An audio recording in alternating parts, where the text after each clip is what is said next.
The Going to the Sun Road in Montana's Glacier National Park stretches over 50 miles through some of the most spectacular mountain scenery in North America. As visitors make their way over this historic road, perched on the sides of steep mountains, they are treated to an incredible high country driving experience. Travelers see breathtaking views of glacier-carved peaks, emerald blue alpine lakes, and lush forests, and wildlife can often be seen from the road itself.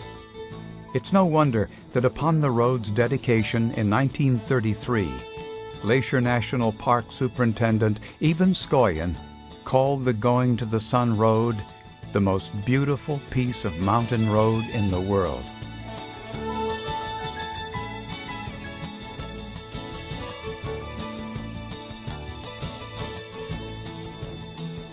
Throughout its history, the Sun Road, as it is often called, has been one of the most visited features in the park. Surveys show that about 80% of the park's 2 million annual visitors travel the road. I'm Mick Holm, Glacier National Park's Superintendent. The Sun Road rehabilitation is one of the largest restoration projects in National Park Service history. The scope and magnitude of this undertaking is clearly unprecedented and daunting. This project would not be possible without the dedication and professionalism of the staff at both Glacier National Park and Western Federal Lands Highway Division. I'm the Division Engineer for the Federal Highway Administration's Western Federal Lands Highway Division. The Sun Road is indeed one of our nation's most extraordinary cultural resources. This enormous project, one of the largest ever undertaken by the Federal Highway Administration's Federal Lands Highway Divisions, would not be possible without the partnership of the Federal Highway Administration, the National Park Service, and all of our partners. But we know now from engineering studies and other observations that after many decades of reliable service, we need to take a time out to rehabilitate this national treasure so that it can be enjoyed for generations to come. The Sun Road's beginning dates back to the proliferation of the automobile at the beginning of the 20th century.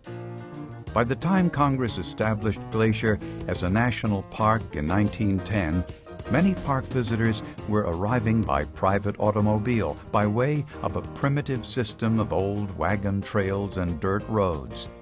Demand increased for a more developed park road system that would allow visitors to enjoy the spectacular scenery without damaging the environment. After initial surveys and studies in the late 1900s and early 1920s, the National Park Service considered two primary alignments, a route similar to today's alignment except that it included a steep climb over Logan Pass via 15 switchbacks and hairpin turns, and a second alternative carved directly into the Garden Wall, the 3-mile section of near vertical cliffs near the summit of Logan Pass. The Garden Wall route was eventually chosen because it provided flatter grades, fewer impacts to the environment, better panoramic views, more sun exposure for faster spring snowmelt, and only one switchback, the Loop.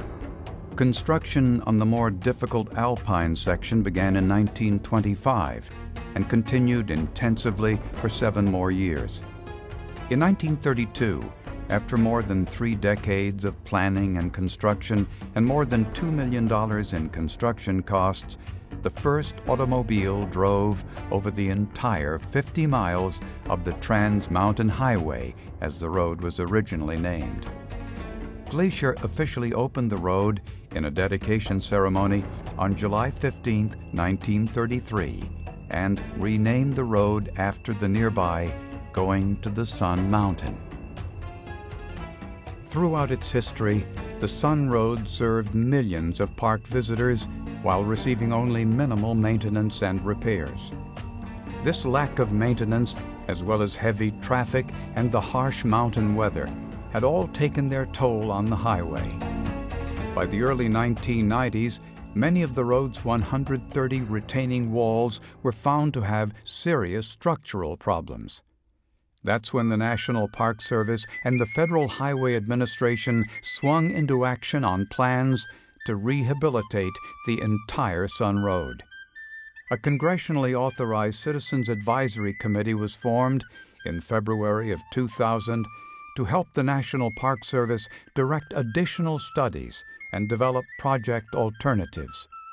The National Park Service eventually selected the shared use alternative after conclusion of an environmental impact statement process.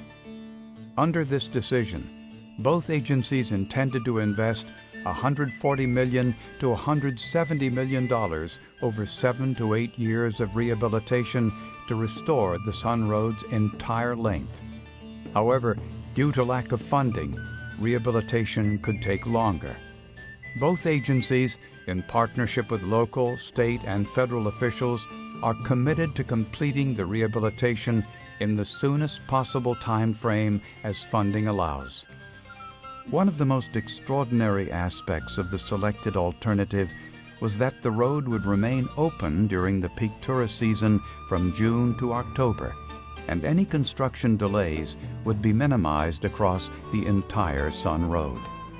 Hello, my name is Kim Redding. I'm a ranger here in Glacier National Park, Montana. Over the next several minutes, we're going to show you how the Sun Road rehabilitation has been planned and carried out. We will take you up on the steep, rugged 12-mile alpine section where some of the most critical and complex repairs of historic structures are taking place. We will conclude with a look at how the National Park Service and Federal Highway Administration are working together to make driving the Sun Road as safe and enjoyable as possible during the entire multi-year rehabilitation. What makes repairing the Sun Road so challenging is that work can only be done 5 to 6 months out of the year, from about mid-May to roughly mid-October because of the annual winter road closure. The terrain where much of the work will be performed is steep and the roadway extremely narrow, less than 20 feet along many stretches. Adding to the project's complexities and difficulties is the requirement that we keep the road open throughout the entire project. Rehabilitation focuses on 6 high-priority engineering areas: retaining walls, arches and tunnels, guard walls and guard rails, drainage structures, slope stability, and pavement. Many of the road's stone masonry retaining walls and guard walls suffer from structural deterioration, primarily from age and impacts from rock slides, vehicles, and avalanches. Remaining problems include decaying and inadequate foundations, poor embankment stability, inadequate drainage, and the breakdown of mortar, the binding that holds the stones together. To solve these problems, many sections of retaining walls and guard walls either have been or will be repointed with new mortar. In more severe cases, entire walls will be rebuilt.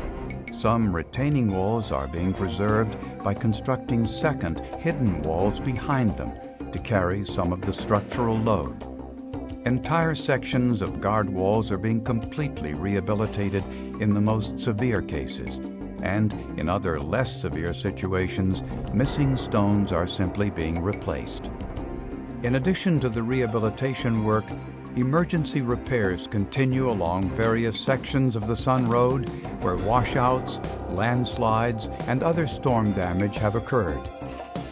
The Sun Road has 70 documented avalanche paths where stone masonry guard walls are susceptible to damage.